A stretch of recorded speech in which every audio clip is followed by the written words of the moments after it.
What's up guys, welcome to Talking Poodoo, a Star Wars show, where today I'm reviewing the new book Star Wars Queen's Peril by E.K. Johnston. This book is a prequel to her last book Star Wars Queen's Shadow, which you can also catch the review of on my channel. I like that book quite a bit. This one however is a prequel set during Padme's first days as the Queen. To establish what this book is about a bit more clearly, you can split it into three distinct chunks or thirds. The first third is all about how she became the Queen, her first days in office, the establishment of her handmaidens.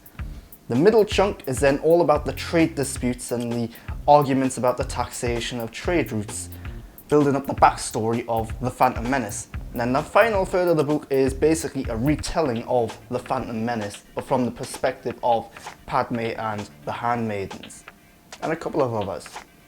So in a nutshell, what did I think of this book? It's okay. As a follow-up or a prequel to Queen's Shadow, it's very disappointing. One of the things I was constantly thinking while reading this, particularly as I got towards the final third of the book, which was the retelling of the Phantom Menace, is what's the point? What is this book trying to do? What's this book trying to say? And I couldn't really figure that out.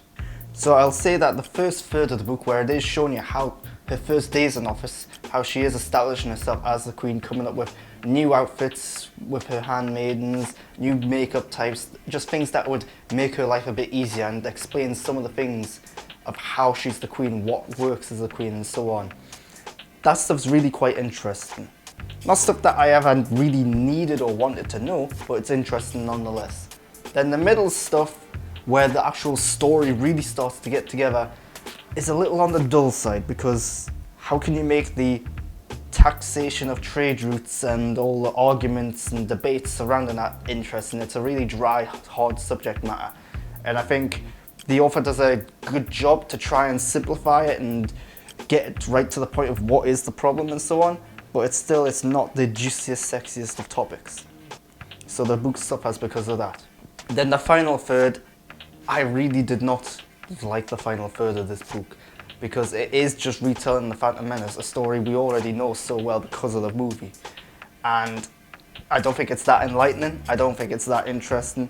All it really establishes that, hey, while Padme's off on Tatooine and Coruscant and Naboo, all the people in Naboo are being put into camps, there's slow food, and they're coming up with plans to fight back. That's it, basically. And it's also worth saying that this book is a short one. It's only, I think, like 270 pages. It makes for a very quick, somewhat entertaining, interesting read at times, and that's a good thing. But it also feels like it's a little rushed, particularly when it does start to retell the Phantom Menace. The final third of the book, you're constantly jumping through time, and there's huge gaps in what's happening, because it's not just pulling out scenes from the Phantom Menace, it is filling in little gaps here and there. So you're constantly jumping forward, so it feels like it's rushing through it. And I think it's saying something when the biggest, most dramatic moment in the entire book involves Padme sneaking off to go to a disco. And yeah, that's all very good and interesting. There's a lot of like spy elements in there, how they're having to come up with a plan to sneak out through the palace windows and go through the gardens and so on. But it's pretty low stakes, especially when the final third of the book you're talking about like a big blockade and then a war. So the fact that this disco is more interesting than the war is pretty much saying something. And throughout the book, you're getting little snippets of characters from the Phantom Menace. So you're getting like Palpatine, you're getting Darth Maul as a bit of Obi-Wan and Qui-Gon, just showing you like, oh, these characters exist, these characters are doing something. Yeah, it's just a little of what they're thinking, what they're doing prior to the events of the Phantom Menace. And some of that stuff's interesting, but again, none of it feels like it's entirely necessary. Like Darth Maul, for example, gets one little section where he's basically harnessing his anger and looking forward to going to face the Jedi. That's kind of it. Did we really need to know that? We kind of already knew that anyway. And ultimately, when it comes to the story, I would have preferred a full-on sequel to Queen's Shadow, because the Queen's Shadow book ended on a really good note, where it's going to send Sabe on a journey to find out what happened to Padme. We don't know what's happened with that yet. I think that's probably a bigger risk in terms of releasing the book focusing on a secondary minor character. so I forget why they've done this book instead. Hopefully that book's still on the way, but yeah, the idea of that story seems more appealing and certainly more interesting than what this one is. But speaking of the characters, the handmaidens. So Queen's Shadow did a good job of establishing who the handmaidens are, how they are individuals, they've got their own likes and dislikes, their own personalities and quirks and so on. This book tries to do that again, but I think the problem with this one is they are confusing.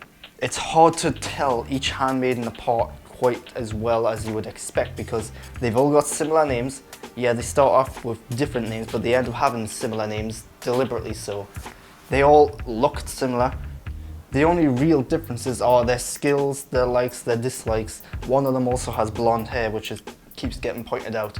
So trying to remember who's who and trying to link them to this name and so on, which is also very similar to other names, is difficult. One of the things I did like about this is that it does further try to explain how Padme became the queen, because she's only 13 years old, and that's one of them things that's like really hard to grasp onto, really hard to believe in. How can a 13-year-old be elected the queen? Because remember, the queen in Naboo is an electoral position, not a inherited one. So Padme had to campaign for it, Padme had to put herself forward for it, and she got it. So this book seems to dive into it that maybe the people voting for her didn't know how old she was, they didn't know much about her at all, and maybe she was like a child prodigy, maybe she was like really intelligent and smart for her age. So that stuff's interesting. It doesn't fully explain it, it doesn't fully sell me on the idea of it, but it's something there to add to the believability of it.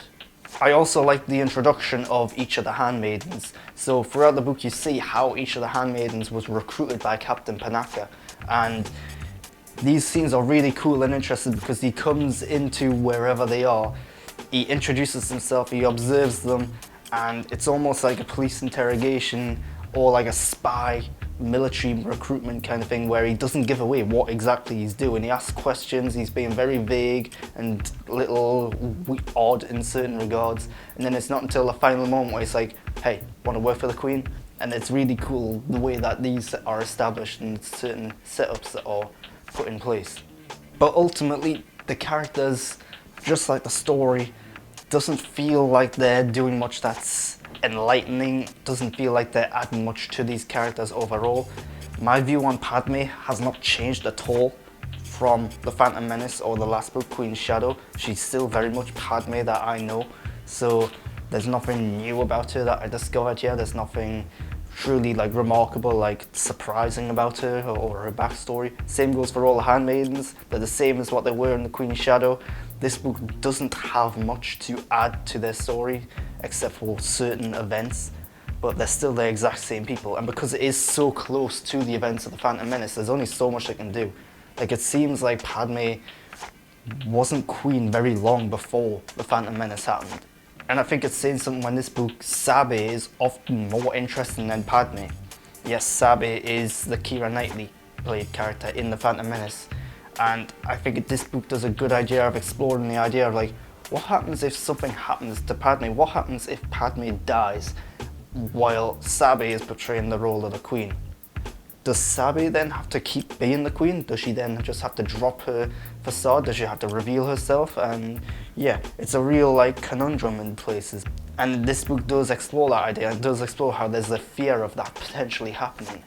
Because if you remember The Phantom Menace, most of the time when you see the queen in like the full queen outfit, that's Keira Knightley, not Natalie Portman, for the most part. But speaking of Sabe, in Queen's Shadow there was a romance arc that was a pretty prominent element of her and Tonra. Both of these characters are in this book, but there's no hints of that whatsoever here. You could say that maybe that's a bit more believable, but yeah, it just feels like that's a plot thread that hasn't been picked up on, that hasn't been hinted at, that it feels like it's a missed opportunity in a way. And that's what I thought of Queen's Peril. Not going to go into spoilers, there really isn't much of a point. Again, it is primarily just giving you a little bit backstory and then retelling the Phantom Menace, so there's not a lot to say. The biggest scene, in my opinion, was the disco scene. Again, she just snuck out to go to a disco. Not much more to say than that. This book was disappointing, but despite the fact that I found it disappointing, despite the fact that I thought it lacked much in the way of purpose, despite the fact that it had very little to say or do or any reason to exist, it was a quick, easy, somewhat enjoyable read. I don't necessarily recommend you get this book, but I think if you do, you will probably enjoy it. You just probably won't need it. And that's Queen's Peril in a nutshell. I've been Grant Burton, this has been Talking Poodoo, a Star Wars show. If you want more content like this, subscribe to my channel. And of course go over to Twitter and Instagram and follow me at _Grant Burton. Until next time though, thanks for watching.